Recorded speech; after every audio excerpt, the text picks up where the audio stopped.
Vous écoutez Asymétrie.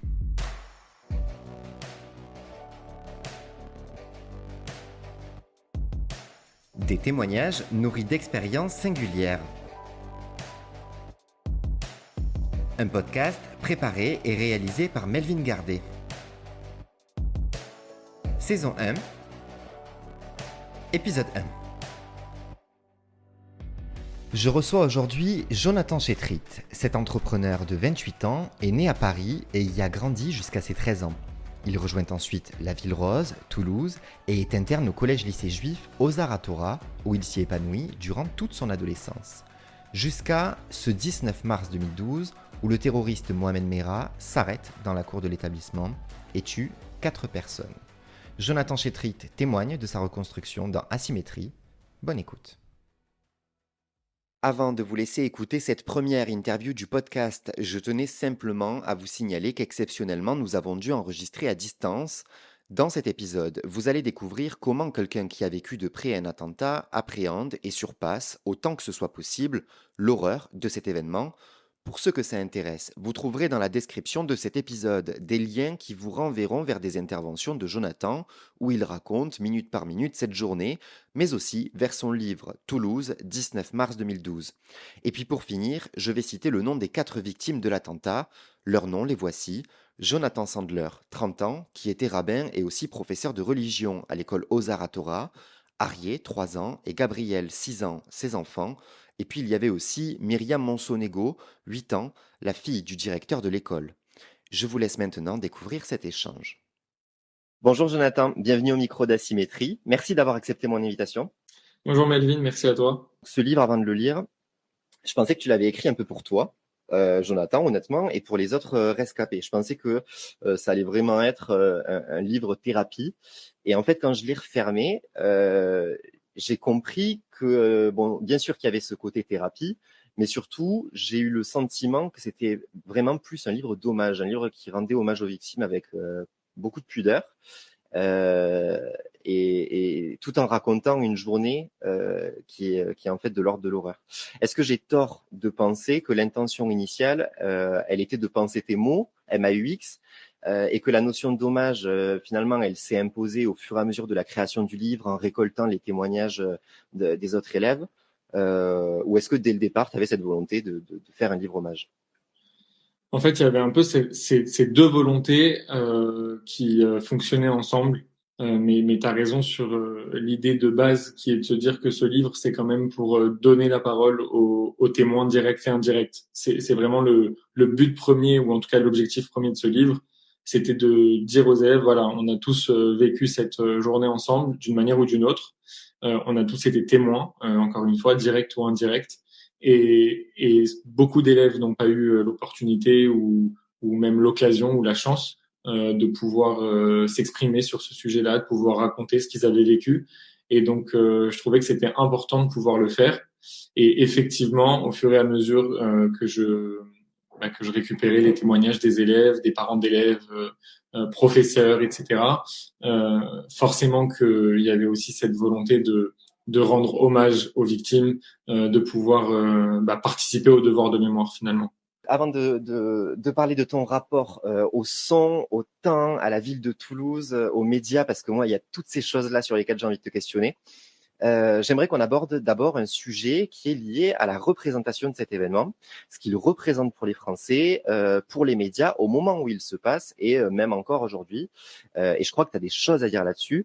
Euh, et en fait, moi, pour tout te dire, la première raison pour laquelle je tenais absolument à avoir ton témoignage dans ce podcast, c'est parce que le citoyen, le Toulousain que je suis derrière le journaliste, il a le sentiment que cet attentat, il n'a pas bénéficié du même traitement médiatique et même du même regard politique, on va dire, que les autres qui ont suivi. Et en fait, ça se comprend. J'ai creusé un peu la question. Du coup, ça se comprend en fait pour une raison toute simple. Une fois que je me suis renseigné, c'est qu'en fait, on a tendance à l'oublier, mais l'attentat de Toulouse, c'est le premier attentat depuis un bon moment. En fait, ça faisait 15 ans qu'il n'y avait pas eu d'attentat en France. Le précédent, c'était en 2004. Et encore, l'attentat de 2004 avait pas fait de mort, uniquement des blessés. Donc, La particularité de cet attentat, c'est qu'il prend la France par surprise, parce qu'il touche des civils, y compris des enfants.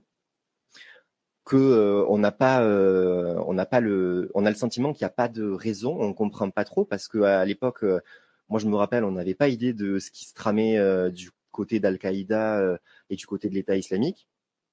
En plus, ça se passe dans une ville de province et non pas à Paris. Et moi, je sais que j'avais toujours eu ce sentiment autour de moi en tant que Toulousain. J'entendais tout le temps les gens dire que de toute façon, s'il devait se passer quelque chose, ce serait à Paris parce que c'est la capitale.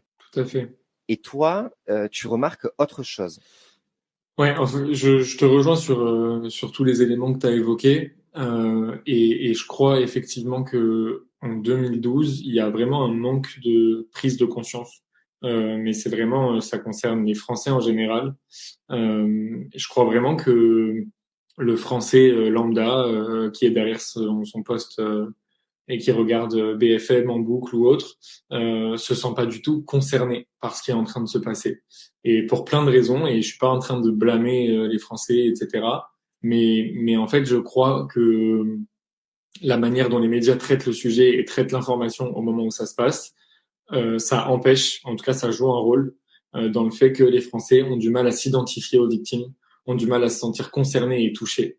Je le dis très souvent, mais les 11 et 15 mars, donc quelques jours avant l'attentat qui a lieu au sein de mon école, il y a quand même des militaires qui sont abattus de sang-froid en plein centre-ville, enfin à Montauban et à Toulouse.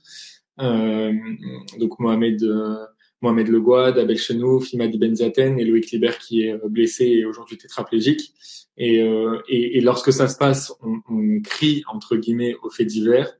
On souligne bien souvent qu'il s'agit de militaires et moi je dis souvent que le fait de parler en fait le fait de les nommer en tant que militaires et de ne pas s'intéresser plus que ça à leur histoire ou au contexte qui entoure ces assassinats, ça pousse à penser que finalement c'est un peu le risque du métier. Alors c'est un peu réducteur dit comme ça, mais dans l'idée, je trouve que c'est un peu ce qui se passe.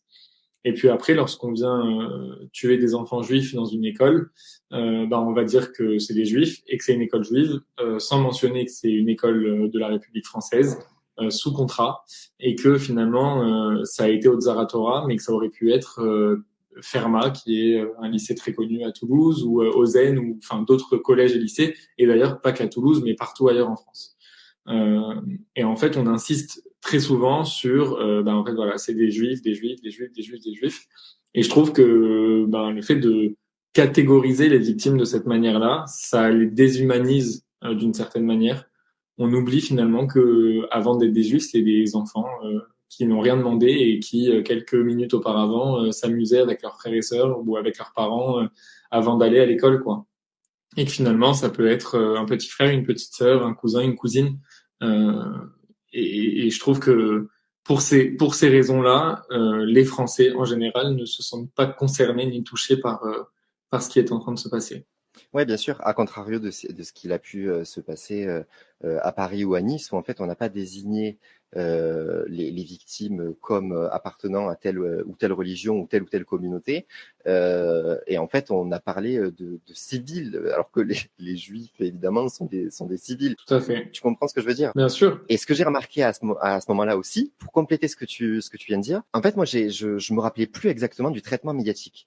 Donc, je suis retourné voir sur YouTube, sur Dailymotion, les vidéos du moment en fait où l'attentat est en train de se passer et du traitement, en particulier dans les chaînes d'information en continu. Et ce qui m'a étonné par rapport à ce qu'on a vu par la suite dans les autres événements qui se sont passés en France du même type, c'est qu'en fait on parle pas d'attentat. Sur les bandeaux des chaînes d'information, il n'y a pas écrit le mot attentat, on parle de fusillade. Tout à fait. Et donc voilà, c'est juste un petit truc, mais que j'ai remarqué et qui, c'est vrai, saute aux yeux. Oui, mais je suis entièrement d'accord. Je pense que tous les termes employés autour de cet attentat n'ont pas été correctement utilisés, employés, et c'est très juste de soulever qu'on a parlé de fusillade et encore aujourd'hui, je crois que parfois on parle, rappelez-vous, la fusillade qui a eu lieu devant l'école de Zaratora, quoi. Enfin, c'est quand même un attentat à part entière et je pense que la prise de conscience que les Français vont avoir quelques années plus tard avec Charlie Hebdo, Bataclan, Hyper Cacher aussi, entre autres, mais voilà, surtout Charlie Hebdo et Bataclan, c'est une prise de conscience qu'on aurait tous dû avoir dès 2012. Et justement, comment est-ce que tu peux m'expliquer comment toi, de ton analyse, tu comprends qu'il y a quelque chose qui dépasse, je mets entre guillemets la simple haine des Juifs, mais qui s'avère être un vrai problème, une haine envers l'Occident, comme disait François Hollande à l'époque, le début d'une nouvelle forme de guerre. Pourquoi est-ce que tout ça, comment est-ce que toi tout ça tu le comprends, peut-être pas évidemment avec cette formulation-là, mais comment est-ce que tu le comprends? Parce que dans le livre, j'ai cru comprendre qu'en fait, à cette époque-là, ça te travaille déjà un peu. Tu comprends ce qui se passe quelque chose. Bah, disons que y a plusieurs choses. D'abord, vu qu'on est à Toulouse au moment où ça se passe, comme je l'expliquais, quelques jours auparavant, il y a quand même enfin, l'assassinat des militaires, donc qui est une forme d'attentat aussi, sans aucun doute.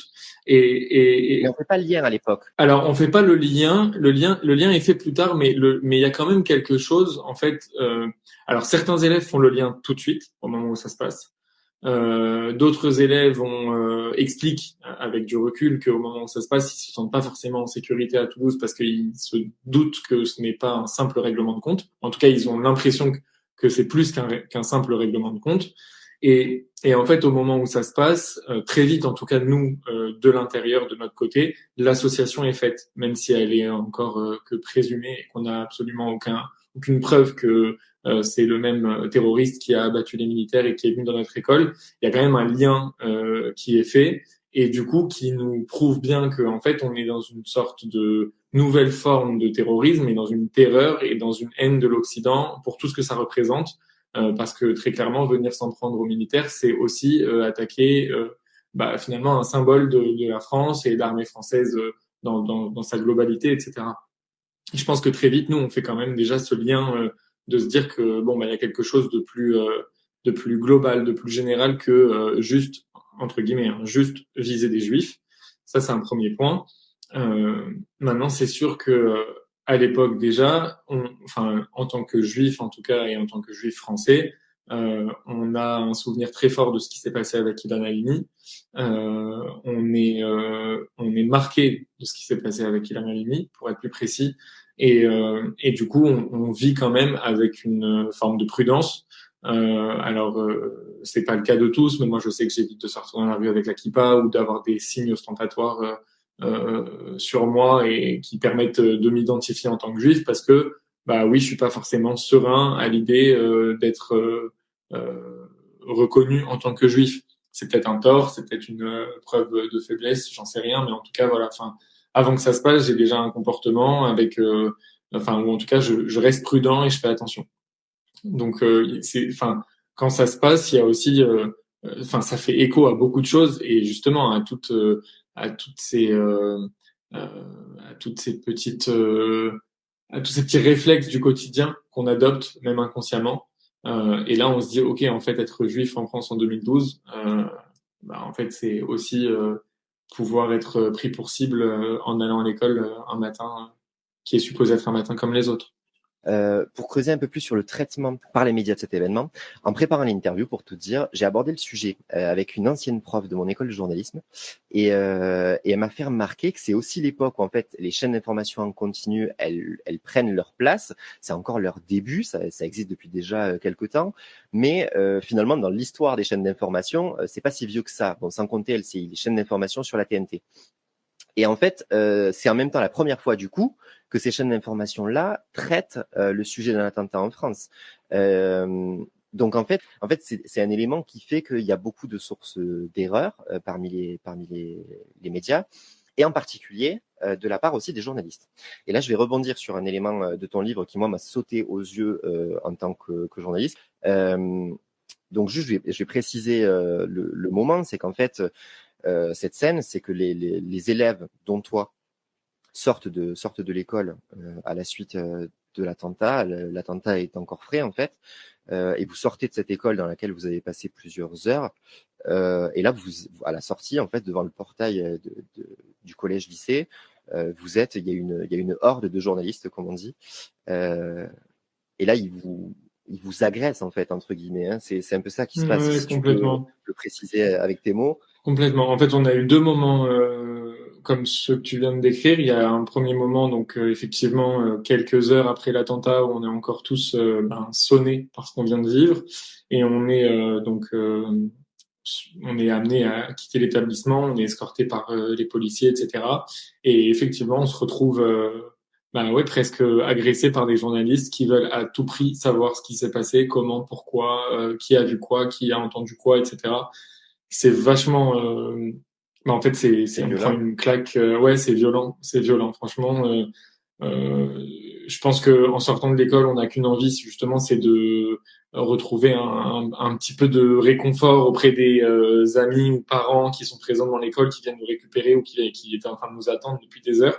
Et en fait, les premiers visages qu'on voit, c'est des visages étrangers, de gens qui n'ont aucune délicatesse ou finesse à ce moment-là, ni aucun respect d'ailleurs, parce que c'est un vrai manque de respect.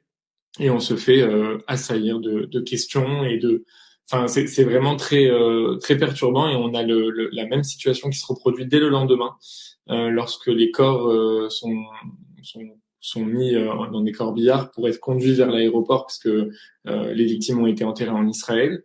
Et en fait, donc on marche silencieusement derrière chaque corbillard. Voilà, c'est un peu enfin, nos derniers adieux. Et lorsque les voitures quittent l'école, là, on est encore une fois assailli, mais vraiment, enfin, c'est une vague de journalistes qui débarquent de tous les côtés, et c'est extrêmement intrusif, c'est violent, enfin, franchement, c'est un moment très difficile à vivre aussi. Nous, on est dans une peine immense, on est dans un désarroi le plus total. Enfin, on est en train de vivre quelque chose d'inimaginable, et en fait, on a des journalistes qui, alors, peut-être font leur métier, mais en tout cas le font mal à ce moment-là. Et c'est très particulier. Ouais, c'est très difficile comme moment. C'est ça que je voulais te dire. Est-ce que c'est quelque chose qui t'a tourmenté ensuite qui t'a tourmenté par la suite, toi ou les autres élèves, ou est-ce que c'est quelque chose qu'on vit uniquement dans l'instant et puis une fois qu'on s'est débarrassé des journalistes et qu'on revient dans son quotidien entre guillemets, aussi difficile soit-il à ce moment-là, on oublie, et on passe à autre chose. Alors, on oublie, on passe à autre chose, ça c'est évident, parce que ce qu'on vit en parallèle est beaucoup plus difficile et important. Donc, on passe sur le moment, mais par contre, ça laisse un goût amer, et je crois que beaucoup d'élèves ont quand même aujourd'hui encore, euh, enfin, pas une rancœur, mais en tout cas, il y a quelque chose vis-à-vis des journalistes, il y a une méfiance. Voilà, il y a une méfiance vis-à-vis des journalistes qui est restée, et à mon sens qui découle vraiment de ces moments-là qu'on a pu vivre. Ouais.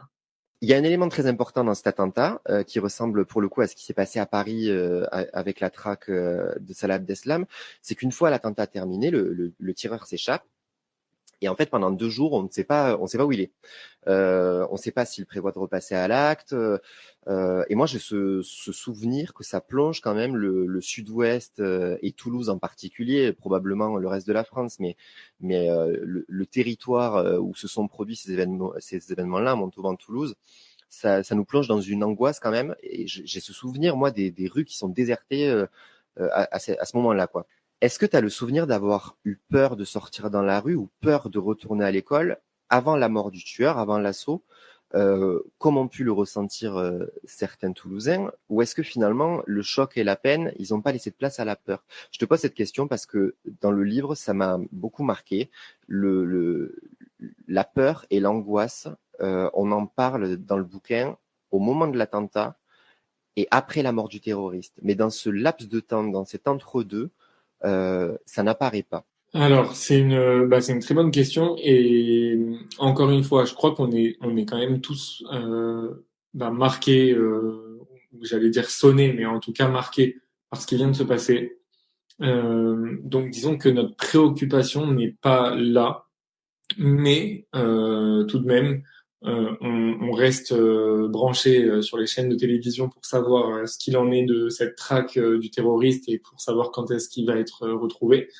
Et il y a un soulagement, je crois, quand même général, quand on apprend que les forces de l'ordre ont pu le localiser et savent qu'il est dans son appartement, etc. Parce que il y a quand même de la peur et un peu d'angoisse dans le laps de temps où il est en cavale. et où la police ne l'a pas encore retrouvé. Et d'ailleurs, il y a un moment très fort où on sort de l'école après justement après avoir accompagné les corbillards, etc. le lendemain matin, le mardi 20 mars. On décide de se retrouver entre amis de la même promotion. On est, je sais pas, une petite dizaine et on sait pas trop ce qu'on va faire de la journée. Enfin, on est un peu comme ça. Enfin, on est perturbé, quoi. Donc, on sait pas encore ce qu'on veut faire et ce qu'on va faire. Et puis, on se dit, bon, bah, venez, on va acheter de quoi se faire un goûter, quoi. Venez, on va dans un petit supermarché à côté, on achète des gâteaux, un jus d'orange, etc. Et puis, on se met dans l'école. Il y a une pelouse dans la cour de l'école. On s'est dit, bon, bah, on se pose sur cette pelouse. Il faisait beau et on se retrouve ensemble, quoi. Et puis quand on sort, on est en route pour aller acheter de quoi grignoter. Et il y a un scooter qui passe et je me souviens encore de la réaction de chacun. On s'est tous attrapé les mains et on a tous sursauté euh, parce que on savait qu'il était en scooter et voilà, c'était frais et ça venait de se passer la veille.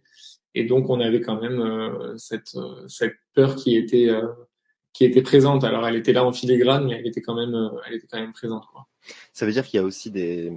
Parce que tu en as reparlé hein, depuis, tu dis que tu as quand même toujours du mal, entre guillemets, avec le bruit des scooters, le bruit de certains engins, avec certains sons. Ouais. Mais ça veut dire que tu es aussi... ton cerveau réagit en fait aussi à des bruits que sur le moment, tu n'as pas entendu. Parce que le Exactement. scooter, tu l'as pas entendu, toi. Tout à fait. C'est très très juste et je trouve que c'est important de souligner. Ça prouve à quel point en fait bah, un événement comme celui-ci, peu importe finalement qu'on ait été bah, présent hein, finalement le matin ou absent, parce que je dis ça parce qu'il y a beaucoup d'élèves qui n'étaient pas présents le matin et qui peut-être encore aujourd'hui pas s'en veulent, mais ont un sentiment de culpabilité ou de ne pas avoir été présents et de ne pas avoir partagé les choses avec leurs amis au moment où ça s'est passé, etc.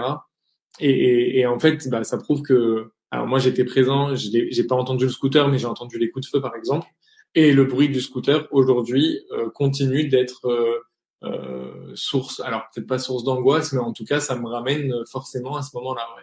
J'avais aussi une question donc par rapport à ce choix que tu le dis, ça se fait très rapidement, c'est presque instinctif, ce choix de rester à Toulouse. Puisque donc, on l'a dit en introduction du podcast, toi, t'es un Parisien de base. Quand l'attentat se produit, ton père et ta sœur te rejoignent à Toulouse. Mm. Et finalement, tu leur dis, je vais pas rentrer avec vous. Et donc tu expliques que voilà, ça te paraît naturel en fait de rester avec les autres élèves parce qu'ils comprennent forcément ce que tu as vécu et qu'il y a aussi, je suppose, j'ai peur de modifier tes paroles, donc tu me corriges si je dis une bêtise, mais il y a un besoin de recueillement aussi ensemble. Bien sûr. Euh, et en fait, à côté de ça, moi, la réflexion que j'ai de personnes distantes au sujet, évidemment, c'est que je me dis, mais est-ce qu'il n'avait pas ce besoin de retrouver sa famille et de passer du temps avec eux, surtout quand on sait, il y a une scène qui est terrible que tu racontes dans le livre, qu'on va pas détailler, mais il faut aller lire le livre pour ça, mais tu te retrouves en fait dans une réserve à un moment donné pour protéger les autres élèves qui sont plus jeunes que toi, et tu restes dans cette réserve et tu prends la décision d'appeler ta sœur. Mm. Et cet acte-là, il n'est pas anodin. Donc, comment tu expliques le fait qu'à la fois la première personne que tu as appelée, c'est ta sœur, où tu es toi-même composé le numéro, et que quand elle est avec toi à Toulouse, finalement, tu fais quand même ce choix de rester à Toulouse et de pas retourner sur Paris. Je crois qu'en fait c'est plus fort que moi. J'avais très envie de rentrer quand même parce que bah, comme tu l'as dit en fait, j'avais envie aussi de me retrouver proche de ma famille et de retrouver ma sœur, mon père, mes neveux, mes nièces, etc. Et pourtant il y a un besoin viscéral qui est beaucoup plus fort, qui est celui de rester parce que d'abord je crois que je veux manquer aucun moment. Je préfère être présent pour les différents moments qui vont, enfin les différentes étapes qui vont se dérouler par la suite. Il y a la veillée des corps d'abord le lundi soir au sein de l'école, et ça c'est une tradition dans la religion juive de veiller les corps jusqu'à leur enterrement. En fait, on a l'interdiction de laisser un corps seul à partir du moment où la personne décède jusqu'à sa mise en terre. Et donc je ressens vraiment le besoin de faire cette veillée et de rester auprès des corps dès le lundi soir. Il y a une veillée qui est organisée, on a tout de suite les informations, etc. Donc je sais que en rentrant à Paris, je vais pas pouvoir être présent, et je suis sûr que cette veillée, en fait, le fait d'être présent à chaque étape, ça permet justement, en tout cas, ça participe au processus de reconstruction. Et j'ai pas envie d'être absent et de manquer un moment. Je pense que je réalise tout de suite quand même que on est hors de danger, que je vais pouvoir rentrer voir ma famille, c'est une question de jours. Mais là, dans l'instant, enfin dans l'immédiat et à l'instant où ça se passe, je sais que ma place est à Toulouse, auprès de mes amis, avec les enseignants qui sont déjà très présents et proches de nous. Et donc, je veux pas manquer la veillée, la levée des corps le lendemain, dont j'ai déjà parlé, et puis les moments entre, justement, ces moments où il y en a un qui craque et c'est difficile, mais on est ensemble, et comme on est ensemble, ça va mieux et on arrive à se relever un peu plus vite et en étant un peu plus fort. Et il y a un autre élément sur lequel je voudrais t'entendre avoir un peu plus de précision. C'est que l'école, quand vous retournez à l'école, vous allez donc en classe, en cours de mathématiques. Ouais. Et finalement, ce cours de mathématiques, bon, il n'aura jamais lieu, hein, finalement. En tout cas, il n'aura pas lieu ce jour-là, puisque une élève s'effondre en larmes très rapidement en fait dans le cours et est suivie par d'autres. Et donc, il y a une psychologue qui arrive. Et en fait, ça révèle quelque chose, sans être dans le jugement, hein, attention avec ce que je vais dire, c'est qu'en fait, quelque part, vous n'êtes pas prêt. Tout ça est encore trop frais, mais sans remettre en question la décision de réouvrir l'école, évidemment. Comment est-ce que on fait pour retourner sur ce lieu qui est encore chargé, seulement 3 jours après, et pour pas se laisser envahir, en fait, je suppose par des visions et par des souvenirs dans les couloirs du réfectoire, de la cour, où forcément on rentre et on sort, on passe par cette cour pour rentrer et sortir de l'établissement. Et je voudrais t'entendre là-dessus parce que t'en as pas beaucoup parlé dans le bouquin, et je pense qu'il faut faire preuve quand même d'une très grande force, surtout aussi rapidement pour affronter ça. Donc je voudrais t'entendre là-dessus, savoir ce que t'as à dire. Ce qu'il faut comprendre, et je pense que ça va aider, enfin, ça va t'aider et ça va peut-être aider aussi les auditeurs à comprendre ma réponse, c'est qu'en fait, on n'a jamais quitté l'école réellement. C'est-à-dire que au moment où ça se passe, on est sur place, on reste, on va dire, grosso modo, jusqu'à midi dans l'enceinte de l'établissement, sachant que l'attentat a eu lieu à 8h moins 5. Donc en fait, entre 8h et midi, on est sur place, on est confronté à beaucoup de scènes très difficiles, etc. Et puis, comme je te l'expliquais il y a quelques minutes, le soir même, on retourne à l'école pour la veillée. Et donc en fait, c'est fou parce que on n'a pas le temps de réfléchir et de se dire que ça va être difficile, qu'on y est déjà. Alors bien évidemment que quand on y est, quand on retourne à l'école le soir même, c'est très difficile. Il y a beaucoup de flashs, de souvenirs, d'images, de sons, etc. qui ressurgissent. Et en fait, je crois qu'on est quand même tellement marqué, et on est tellement dans une douleur et dans une peine très forte que toutes ces images qui reviennent, tous ces sons, etc. Peut-être qu'on y fait presque abstraction, enfin, ou en tout cas, je sais pas, ça vient et ça repart, et on a presque, en tout cas pour ma part, je dirais qu'à ce moment-là, j'ai pas le temps de les gérer concrètement, que ça va être plus difficile avec un peu plus de recul dans les jours ou voire semaines qui vont suivre, mais qu'au moment où en fait on retourne dès le soir même, c'est difficile, mais en fait on est, d'abord on est vraiment tous extrêmement tristes, et on n'a qu'une envie, c'est d'être présent pour Eva Sandler qui a perdu son mari et ses enfants, et pour le directeur et son épouse qui viennent de perdre leur fille. Je crois que c'est notre seule préoccupation, c'est d'être là les uns pour les autres. Et je crois qu'il y a plus, enfin, on réfléchit plus pour soi, mais on réfléchit par rapport à l'autre. Et c'est cette solidarité, moi, dont je parle très souvent, qui, à mon sens, a été ce qui nous a permis de nous relever et de réussir voilà, à se relever aussi vite et aussi bien et à se reconstruire, etc. C'est vraiment cet état d'esprit de solidarité, de se dire on est une famille, on est ensemble, on vit les choses ensemble et on va être là les uns pour les autres. Et donc le fait d'être là pour l'autre et non pas pour soi finalement, ben je pense que ça aide aussi à faire abstraction de tous ces éléments. Donc ça c'est le premier soir. Évidemment on y passe finalement la nuit, mais on va rentrer au milieu de la nuit pour essayer de se reposer, même si inutile de préciser qu'on ne trouve pas forcément le sommeil. On y retourne dès le lendemain matin à 8 ou 9 heures pour la levée des corps, comme j'expliquais, puisqu'ils vont être conduits en Israël, en tout cas à l'aéroport pour un enterrement le mercredi en Israël. Donc on est encore une fois dans l'enceinte de l'établissement. Alors la veille on y est le soir, là on y est le matin, on retourne un matin, donc on est confronté à cette difficulté de se dire c'est fou, hier au même moment j'étais là, hier au même moment j'étais là, hier au même moment j'étais là, mais encore une fois, on n'est pas forcément à ce stade-là de raisonnement ou de réflexion par rapport au choc et au traumatisme. On est plus dans la peine, la douleur et le deuil, et donc on est encore une fois présent vraiment pour l'autre et non pas pour soi.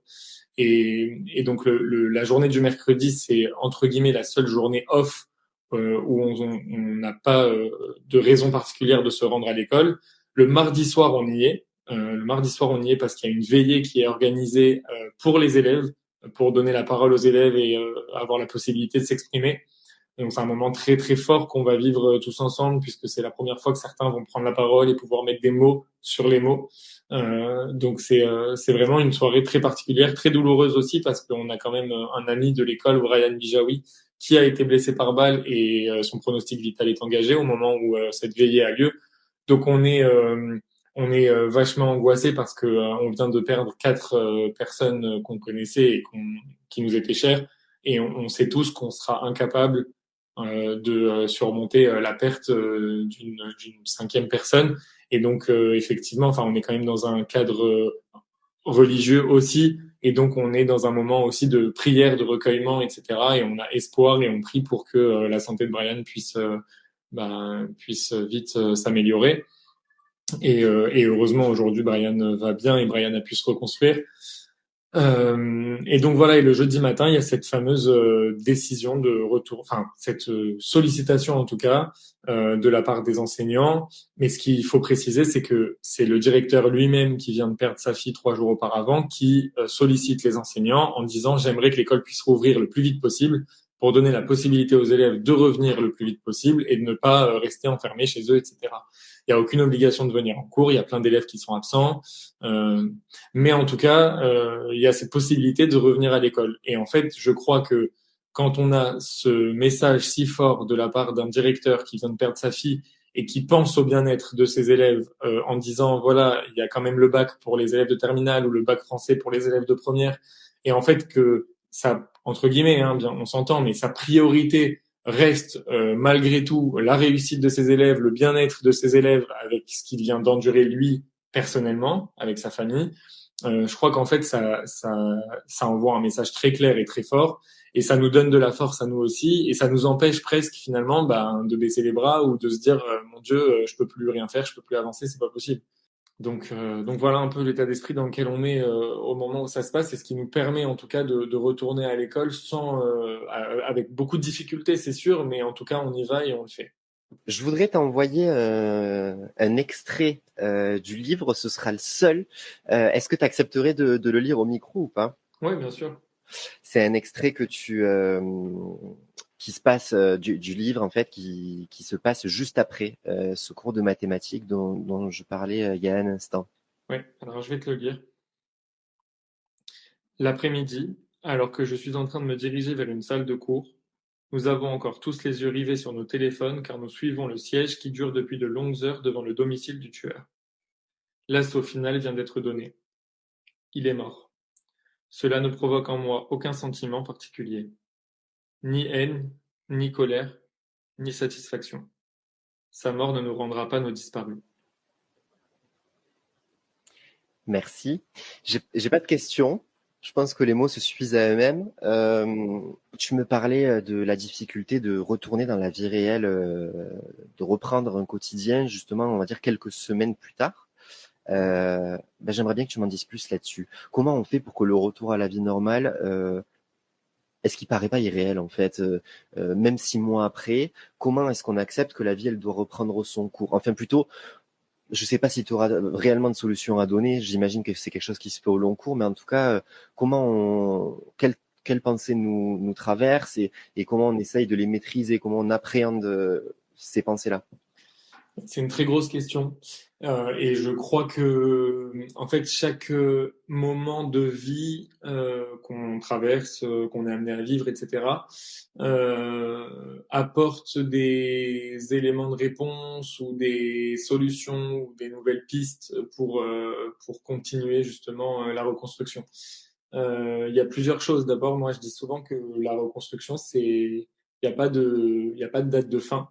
Euh, et mieux encore, je dis souvent d'ailleurs qu'il n'y a ni date de début ni date de fin. Et je vais m'expliquer, c'est que en fait la reconstruction, c'est apprendre à vivre avec et ne pas justement à tout prix vouloir vivre comme si ça ne s'était jamais passé. Et je pense que moi le premier, j'ai peut-être fait cette erreur au départ, en tout cas, de vouloir peut-être, euh, enfin Camoufler, ouais, camoufler ou refouler certaines réactions, sentiments, ressentis, etc. Et je crois que la reconstruction, elle commence vraiment à partir du moment où on accepte ce qu'on a vécu et qu'on y fait face. C'est pour ça que je dis que la reconstruction, il y a pas de date de début officielle, il n'y a pas de date de fin officielle non plus. Euh, et donc à partir du moment où vraiment on assimile ce qu'on a vécu, bah déjà on rentre dans ce processus de reconstruction qui est long et qui, à mon sens, dure toute la vie. Parce que, comme je le disais, en fonction de son âge, en fonction de ses expériences, en fonction de ce qu'on est amené à vivre au quotidien avec les gens qui nous entourent, etc., ben ça participe à la reconstruction et ça, surtout, ça peut générer parfois de nouvelles angoisses ou faire remonter certains aspects du traumatisme qui étaient en silence pendant quelques mois ou quelques années et qui apparaissent pour telle ou telle raison. Donc il y a vraiment cette idée-là que la reconstruction, finalement, c'est tous les jours un peu plus. Et puis je le disais aussi, la reconstruction, c'est apprendre à vivre avec. Je donne souvent comme image, et c'est, enfin, j'ai rien inventé, hein, c'est quelque chose qui est souvent donné en exemple. Mais je pense que quand on perd un être cher ou quand on vit un événement aussi traumatisant qu'un attentat puisse être, je crois que finalement, c'est comme si on était amputé d'un membre, un bras, une jambe. Et en fait, ben, le bras ou la jambe ne repoussera jamais. Mais il faut apprendre à faire, enfin, à vivre sans cette jambe ou sans ce bras. Et donc, ben, si avant j'avais l'habitude d'attraper mon téléphone de cette manière-là, bon, bah, aujourd'hui, je vais l'attraper d'une nouvelle manière. Et, et en fait, les traumatismes et les conséquences d'un attentat sur une vie sont tellement importants et il y en a tellement sous différentes formes, etc., que finalement, bon, bah, si avant j'avais pas de difficulté à faire ça et que maintenant j'ai une difficulté à le faire pour telle ou telle raison, bon, bah, je vais essayer de contourner ça et de le faire autrement ou en tout cas de trouver un moyen de faire en sorte que ma vie ne soit pas à ce point modifiée ou impactée par ce que j'ai vécu. Mais tout ça, c'est long et ça demande du temps. Et, et, et je crois d'ailleurs que le fait d'avoir été justement sollicité pour revenir au sein de l'établissement très rapidement, en tout cas, on a pris, chacun a eu le choix ou pas de revenir, mais pour ma part, à titre très personnel, j'ai décidé de jamais quitter l'école, de jamais marquer de coupure ou de rupture très forte. Et je crois que ça a participé enfin, à ma reconstruction et c'est ce qui m'a permis en tout cas de très vite pouvoir rebondir malgré encore une fois les images, les sons qui reviennent, euh, qui euh, qui parfois oui sont difficiles à gérer parce que c'est sûr qu'au quotidien, en tout cas quand on a dû revenir dans l'école, bon bah il y a eu des moments difficiles, des moments d'absence. Parfois on était en cours et je me souviens qu'on avait cours dans une salle qui à l'origine était une salle de réunion. Enfin c'était la salle qui a été utilisée pour le conseil de classe. Mais notre prof d'éco adorait cette classe et du coup on faisait cours là-bas, c'était plus convivial, on était en petits groupes et donc on se retrouvait autour d'une grande table ovale comme ça. Sauf que en fait dans enfin depuis cette salle de réunion, il y avait une vue dégagée sur la cour de l'école et notamment sur le portail. Et je me souviens encore être assis en classe et vraiment être complètement happé par cette vision de la cour, ne plus entendre ce que la prof disait et, euh, et en fait me replonger dans cette journée et me refaire le scénario ou m'imaginer même pire, hein, que quelqu'un arrivait au moment même où j'étais en train de regarder le portail et que ça recommençait, etc. Enfin, tout ça pour dire que voilà, la difficulté, elle était quand même présente et aujourd'hui, elle est encore présente, peut-être sous différentes formes ou de manière peut-être plus, enfin, c'est quand même plus, c'est moins omniprésent, c'est plus, je perds mes mots, mais en tout cas, c'est moins présent au quotidien, mais il y a quand même encore parfois, voilà, des images qui vont nous ramener à cette journée ou qui vont nous rappeler les victimes, Jonathan, Arié, Gabriel, Myriam, et donc qui forcément vont nous replonger dans ce qu'on a vécu ce matin-là. Mais voilà, ça s'est fait progressivement, en tout cas, étape par étape. Le retour à l'école le jeudi, le 22 mars, et puis ensuite, voilà, le fait de reprendre un semblant de vie malgré toute la difficulté. Hein. C'est sûr que on a eu des moments difficiles. Je crois que encore une fois, l'école aussi, le fait de devoir se concentrer sur le baccalauréat qu'on avait à la fin de l'année, c'est quand même quelque chose qui nous a sauvés, je crois.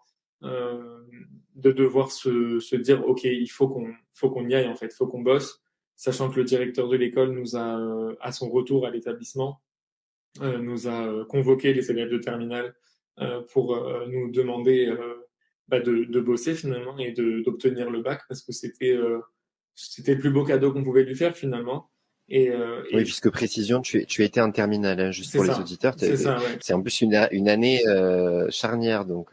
Mais je te laisse poursuivre, pardon. Non, il n'y a aucun souci, mais enfin, l'attentat a eu lieu en mars 2012, donc vraiment quelques mois avant le bac, on était déjà en train tous de se mettre dans des process de révision avec le bachotage qu'on connaît tous. Et donc, enfin voilà, quand vous avez votre directeur de votre école qui vient vous voir et qui vous dit, euh, en gros, hein, on reviendra pas sur ce qui s'est passé, en tout cas pas maintenant, parce que là, maintenant, la priorité, c'est votre réussite et on va y aller et vous allez tous avoir votre bac.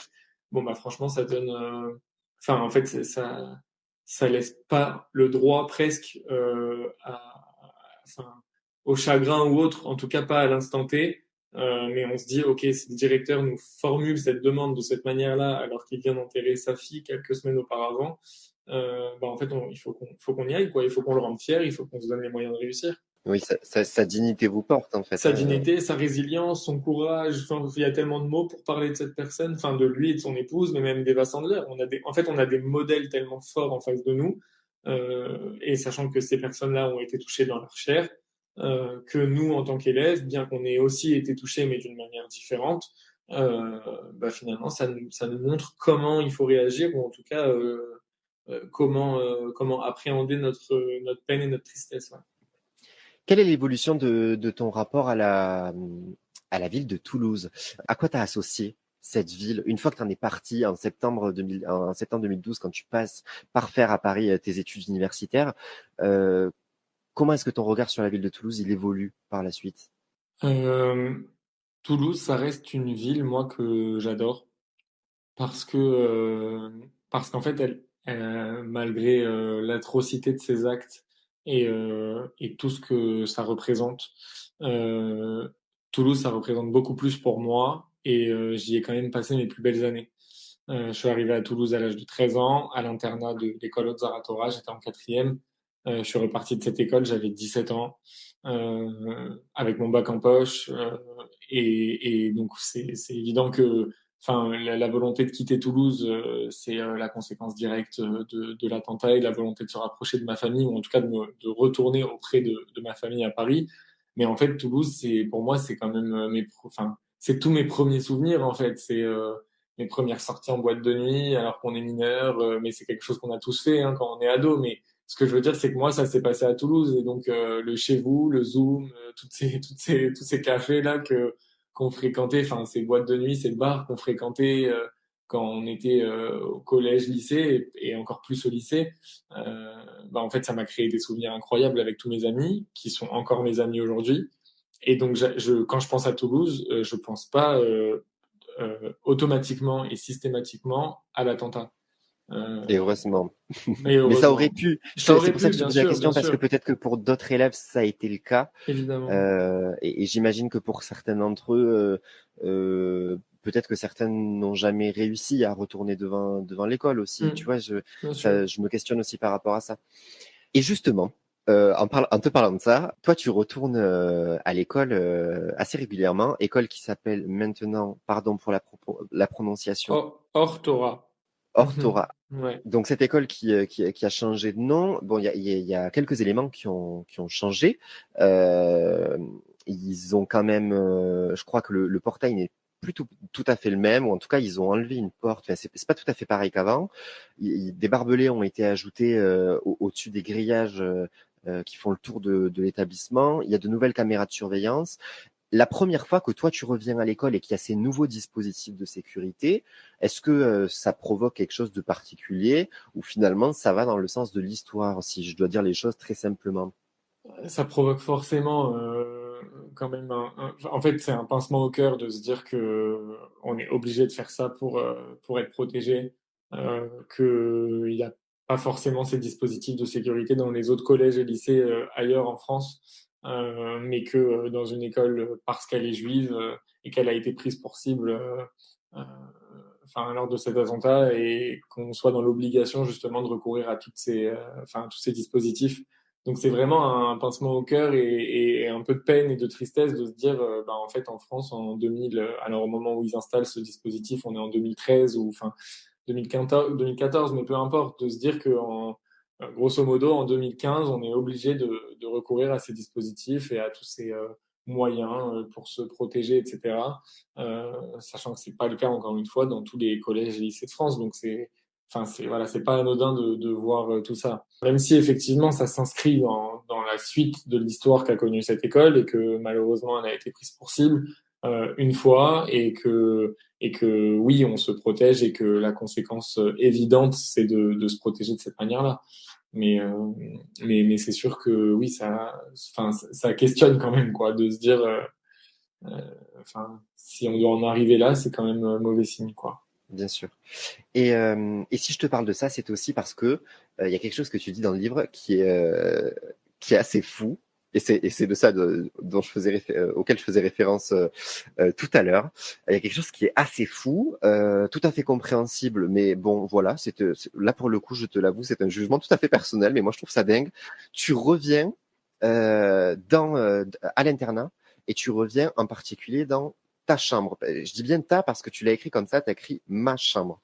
Euh, comment tu le, comment tu l'expliques, comment tu expliques que tu sois euh, capable de ça des années après, enfin, alors que sur le coup, pris dans le rythme du quotidien, enfin, de la reprise, on va dire justement, avec tout ce dont on a parlé, le baccalauréat, la dignité dont a fait preuve ce directeur, etc., le fait de faire la veillée, de se recueillir ensemble, etc., qui te pousse à retourner à l'école, ça, d'accord. Par contre, quand tu retournes ensuite à Paris, que ta vie de Parisien se fait, que tu vis ta vie d'étudiant et que tu retournes à Toulouse, je sais pas moi, 1 ou 2 ans après, et que là tu demandes à dormir dans cette chambre, il y a quelque chose qui moi m'épate. C'est tout simplement parce que ben, mis à part, encore une fois, ce 19 mars 2012, on va pas revenir sur le caractère traumatisant, etc., de l'attentat, mais voilà, mis à part cette journée et cette période qui est très particulière, moi, cette chambre, elle représente tellement de choses et tellement de souvenirs incroyables que quand je retourne à l'école pour ben, tout simplement revoir mes amis qui habitent à Toulouse ou les enseignants, etc., et que j'ai la possibilité de dormir au sein même de l'établissement, donc de l'internat, je veux dormir dans aucune autre chambre parce que dormir dans cette chambre, c'est me retrouver au plus près de ce que j'ai pu vivre quelques années auparavant. Et je sais pas comment l'expliquer, mais voilà, il y a quelque chose. En fait, c'est les odeurs, la lumière. Enfin, fumer une cigarette à la fenêtre de cette chambre, ça me ramène aux cigarettes que j'ai fumées avec mon meilleur ami qui partageait ma chambre quelques années auparavant. Et je me dis, enfin, pourquoi se priver entre guillemets? C'est peut-être un peu trop nostalgique ou c'est voilà, mais en tout cas, pourquoi me priver de pouvoir me remémorer de si beaux souvenirs, euh, malgré les souvenirs très, très difficiles et douloureux qu'il y a aussi dans cette chambre, hein, mais en tout cas, voilà, c'est ma façon à moi de me reconnecter avec mon passé et de me remettre dans cette ambiance, dans ce mood un petit peu particulier de ce qu'a été l'internat pour moi quelques années auparavant. J'aimerais qu'on parle, si tu le veux bien, du rapport à la foi, du tien si tu le veux, mais c'est pas tellement du tien. C'est de manière générale auprès des élèves. Euh, Dans le livre, c'est quelque chose que tu apportes pas vraiment parce que ça, on a le sentiment que ça coule de source et c'est vraiment, je pense que c'est ce qui s'est passé. Mais j'ai quand même une question moi par rapport à ça. Est-ce qu'il y a eu une évolution dans le rapport pour certains élèves? Est-ce qu'il y a eu des questionnements qui ont traversé l'esprit? Je te pose cette question-là parce que j'avais justement vu des témoignages de rescapés d'attentats, des attentats de Paris qui Mhm. eux disaient j'ai plus la foi en gros depuis ces événements-là. Et j'ai l'impression que ça s'est pas produit aux Zaratora. Je crois que, en fait, il y a eu beaucoup de réactions. Il y a eu des élèves qui, avec le temps, parce que je crois que rien ne s'est fait dans, dans l'immédiateté, mais en tout cas, il y a des élèves euh, qui se sont rapprochés de la religion, qui ont renforcé leur foi à la suite de l'attentat. Et je dirais pas que ont, enfin, je dirais pas que l'inverse est vrai, c'est-à-dire des élèves qui avaient une foi immense et qui ont perdu leur foi du tout au tout, etc. Je crois pas, en tout cas pas à ma connaissance. Par contre, des élèves qui n'ont pas vu leur foi évoluer, ça oui. C'est-à-dire des élèves qui étaient plus ou moins croyants ou pas croyants, mais qui sont restés peu croyants ou pas croyants, ça oui. Mais c'est vrai qu'il y a quand même quelques exemples assez forts d'élèves qui n'étaient pas forcément pratiquants au quotidien, qui croyaient en Dieu parce qu'il y avait une foi, mais voilà, qui étaient peu ou pas développés et qui se sont vachement rapprochés de la religion en général à la suite de l'attentat. Et je crois que, comme souvent lorsqu'il y a des événements comme celui-ci, souvent la foi aide aussi presque à accepter et à se relever et à se reconstruire. J'ai aussi une question par rapport aux attentats suivants, justement. Tu retournes à Paris et puis par la suite, il y a donc Charlie Hebdo, l'hypercachère et les terrasses. Et en tant que Parisien, parce que bon, toi t'es un mix des deux, t'es un Paris toulousain quoi. Mais t'es quand même un Parisien. C'est la ville où tu as grandi en tant qu'enfant, on va dire, jusqu'à tes 13 ans. En tant que Parisien, ces attentats, ils te touchent forcément encore plus que le reste des Français, on va dire. Et en plus de ça, t'es pas seulement un Parisien, t'es un Parisien ayant déjà survécu à un attentat. Donc ça, comment on l'affronte? En fait, les attentats qui ont lieu en 2015, etc., enfin Charlie Hebdo, Bataclan, mais même quand ça ne relève pas forcément de cette dimension-là, et quand je dis ça, je fais notamment référence aux différents actes antisémites qui ont eu lieu par la suite avec Sarah Halimi, avec Noll, etc. En fait, ces différents événements, attentats, font ressurgir énormément de souvenirs très douloureux. Parce qu'en fait, à partir du moment où tu vis un événement comme l'attentat du 19 mars 2012, euh, en fait, ce que tu vis au moment où l'attentat a lieu, c'est-à-dire cette crainte, enfin cette peur vraiment, mais terrifiante pour sa vie, l'adrénaline qu'il y a à ce moment-là de se dire ma vie est en danger et en fait je peux peut-être y passer parce que au moment où ça se passe, tu sais pas, tu comprends pas et donc en fait tu crains vraiment pour ta vie.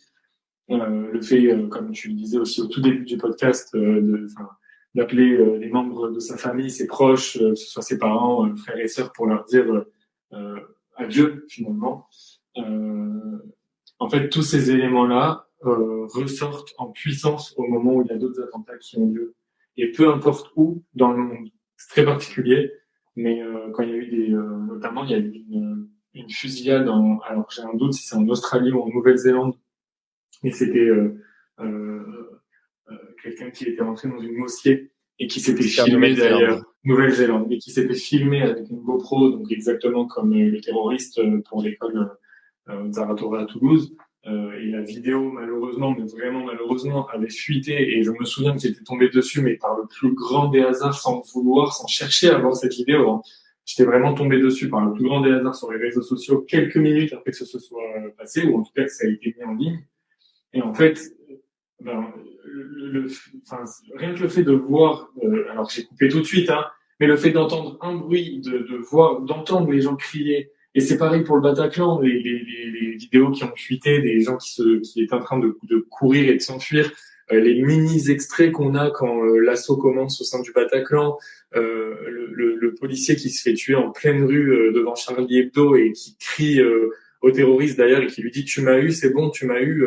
Façon de le supplier en fait finalement de lui épargner enfin de me laisser quoi, de le laisser en vie et passe au-dessus de lui, il lui tire une balle, enfin c'est atroce et ces moments-là euh, en tout cas moi pour ma part et je pense que c'est quand même un sentiment partagé par les victimes de terrorisme en général ou d'attentats en général, ces événements-là me ramènent mais de façon très très très violente à ce que j'ai pu vivre moi et du coup me replonge pendant alors je vais pas dire pas pendant des semaines mais en tout cas pendant quelques heures ou quelques jours dans ce que j'ai pu vivre en 2012 et franchement ouais, c'est pas toujours évident de gérer ces émotions là et même là quand j'en parle en fait ça me remet dedans de cette manière-là et c'est pas évident. Ça, je le comprends parfaitement. Mais je te posais cette question parce qu'à ce moment-là, tu es à Paris, en fait. Je suppose, hein. Alors non, T'es pas à enfin oui, Paris. ouais, pas pour tous les attentats. Pour Charlie Hebdo, je suis à Paris. Et Charlie Hebdo, en plus, j'ai peur de me perdre dans la temporalité, mais c'est le premier, non, depuis Ouais, Toulouse. exactement, exactement. C'est le premier depuis Toulouse, oui, tout à fait. Je suppose que la réaction n'est pas la même pour le premier, justement, que pour les suivants. Alors en fait, très simplement, je me souviens, j'étais en train de bosser à la bibliothèque. J'ai pris mes affaires, je suis rentré chez moi. Ouais, ça a été, Ouais, j'ai pas réfléchi quoi. Ouais, j'ai pas réfléchi. Franchement, j'ai entendu. On était en pleine révision. Je me souviens, c'était les révisions partielles. J'étais en deuxième année de droit. Et je me souviens que j'étais pas du tout serein. Je suis rentré chez moi. Et d'ailleurs, il y a eu hyper cachère le lendemain. Et d'ailleurs, enfin, ma sœur avait l'habitude très souvent de faire ses courses dans ce supermarché-là le vendredi. Et donc, j'entends qu'il y a l'attentat hyper cachère. Et donc, j'appelle ma sœur presque en pleurant, mais en essayant de me contrôler. En fait, je retombe dans un état presque similaire à ce que j'ai pu vivre le 19 mars 2012. Et puis ma sœur décroche et la première chose qu'elle me dit, c'est je suis pas là-bas, je suis pas là. juste très rapidement, je crois que tu as dit dans le podcast, je crois que c'est dans Rescapé que tu l'as dit, dans le podcast Rescapé, pardon, que je précise bien, que t'es passé par une thérapie, comme beaucoup de personnes qui vivent un événement traumatique. Est-ce que, en résumé, je vais évidemment pas te demander de me raconter tes séances, mais en résumé, est-ce que tu pourrais me dire ce que sont selon toi les limites, les limites et les avantages, on va dire, si je peux poser la question comme ça, d'une thérapie dans un cas comme le tien? Euh, Déjà, je pense qu'il faut être prêt, entre guillemets, pour faire une thérapie au sujet d'un attentat ou d'un événement aussi marquant. Moi, j'ai pas entamé de thérapie tout de suite parce que justement, enfin, j'ai essayé tout de suite, j'ai vu que c'était trop tôt, que j'avais pas assez de recul sur ce qui venait de se passer, etc. Donc, j'ai attendu de ressentir le besoin. Le besoin, je l'ai ressenti naturellement, c'est venu, j'ai compris qu'il était temps d'aller parler parce que je pouvais pas rester avec mes interrogations et mes angoisses, etc. Ça, c'est un premier point. Euh, Maintenant, je pense qu'en fait, il faut trouver la personne avec qui on se sent en confiance. C'est un peu bête, mais je crois que ça vaut pour toutes les thérapies, pour tous les sujets. À partir du moment où on trouve quelqu'un avec qui on se sent en confiance et on se sent compris et on voit qu'il y a un échange qui est constructif et que ça permet d'apporter des réponses à des questions, etc. Bon, bah, c'est bon signe et la thérapie, à mon sens, vaut la peine d'être poursuivie. Après, les limites, elles sont évidentes. Enfin, en tout cas, je savais, il faut pas avoir à l'esprit que parce qu'on va voir un psychologue ou un psy en général, en fait les problèmes, on va claquer les doigts et les problèmes vont disparaître. En fait, faire une thérapie, c'est donner de soi aussi et c'est accepter que ça prenne du temps et mettre des mots sur les mots, c'est quelque chose de long. C'est un processus qui est long et lent et en fait, il faut être prêt à vraiment donner de sa personne et vraiment de son être, quoi, à se livrer, etc. C'est en jouant le jeu au maximum qu'on peut vraiment, alors j'allais dire guérir d'une certaine manière, oui, mais en tout cas retrouver un vrai sentiment d'apaisement. Après 5 années de reconstruction, de nouvelles rencontres, de projets, de départ à l'étranger, tu viens d'en parler, se tient en octobre 2017 le premier procès à Paris, puisqu'il y en aura 2, il y aura un procès en appel. Donc, la cour d'assises condamne à l'issue de ces 5 semaines de procès qui sont très intenses. Il y a vraiment une grosse partie qui est consacrée à ça aussi dans le livre. Donc, elle condamne les 2 accusés à la prison ferme, mais elle ne reconnaît pas le frère du tueur comme complice d'assassinat. Et c'est pour ça qu'on aboutira sur un deuxième procès qui, lui, dure 4 semaines. Qui se tient combien de temps après? Rappelle-moi combien de... Il se tient 1 an et demi après presque 2 ans. Ok, merci. Donc en tout, en fait, tout ça se fait sur 2 ans, 1 an et demi, 2 ans. Ouais, c'est ça. Alors que juste avant, il y avait eu 5 ans de reconstruction et entre guillemets, encore une fois, je mets des gros guillemets, d'oubli, où tu n'étais plus dans le concret, on va dire, de l'attentat. Même s'il y avait des rappels à l'ordre, on va dire, comme on vient de le dire, avec les attentats qui sont survenus par la suite. Mais en tout cas, ces attentats-là ne te concernaient plus directement. Et là, tu reviens au tribunal et quelque part, tu es de nouveau vraiment dans le cœur de la chose. Tu es obligé d'être replongé dedans. Quel impact ça a sur est-ce que ça a un impact sur la reconstruction ou pas, cette fameuse reconstruction qui se fait au long cours et qui ne s'arrête jamais, j'en ai conscience, mais est-ce que ça a un impact? Est-ce qu'on revient un peu en arrière? C'est à la fois difficile et à la fois ça apporte quand même une espèce de soulagement parce qu'on attend ce procès, on sait qu'on va obtenir des réponses à des questions, etc. Donc ce procès, il est vraiment attendu, il est nécessaire. On a été préparé à tout ce qui va se passer, etc. pendant ce procès, donc vraiment on l'attend. Ah, bien sûr, mais est-ce que émotionnellement tu le vis comme un retour en arrière? Pour reformuler ma question autrement. Oui, franchement oui, parce que il faut se remettre dedans, donc forcément on se replonge dans ce qui s'est passé le 19 mars 2012 et les jours avant et les jours après, et on se replonge de manière assez intense quand même. C'est pas traité de manière superficielle, quoi. On va dans le fond du sujet, on a des rapports d'autopsie, des détails sur les impacts de balles sur les victimes. Enfin, ça c'est un élément, enfin c'est une des auditions qui a lieu pendant les procès, mais voilà, c'est sûr que émotionnellement, on retombe complètement dedans. Mais on retombe complètement dedans, je pense quand même pour mieux en ressortir, enfin pour mieux, voilà, je considère vraiment que le procès c'est une étape dans la reconstruction et que pour ma part, oui, ça a été utile parce que le fait d'avoir des réponses à des questions, même si émotionnellement c'est très violent, ça permet quand même d'avancer. Juste, je précise, parce que j'ai oublié de le faire, que du coup, à l'issue du deuxième procès, les peines prononcées sont de 30 ans de prison ferme pour le frère, puisque du coup la complicité d'assassinat est reconnue dans ce procès, ce qui représente un soulagement pour l'ensemble des victimes, et 15 ans de prison pour le deuxième accusé. Ils sont inscrits aussi au fichier judiciaire national automatisé des auteurs d'infractions terroristes. Dernière question pour conclure.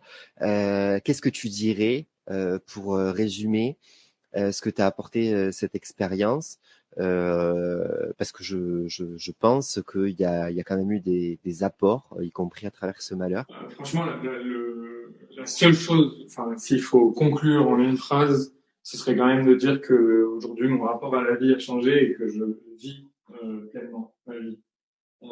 Et c'est vraiment ça. Et sur tous les sens du terme.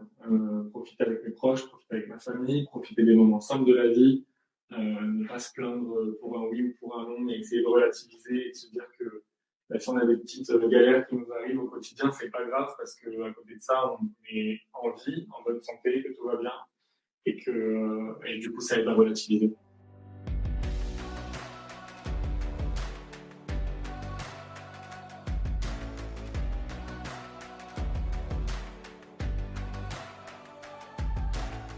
On est à l'abri de rien et que la vie ne tient à rien et que tout aurait pu s'arrêter. Si vous voulez en savoir plus sur ce qu'a vécu Jonathan, je vous rappelle la disponibilité de son livre, un condensé de témoignages d'élèves et de professeurs. Ça s'appelle Toulouse, 19 mars 2012, c'est aux éditions Albin Michel et c'est disponible en librairie et en e-book. Vous venez d'écouter un épisode d'Asymétrie, un podcast natif et indépendant dédié aux témoignages. Si vous avez passé un bon moment avec nous, soutenez-moi en vous abonnant, en laissant une note et en me faisant part de vos réactions sur le compte Instagram du podcast. À bientôt!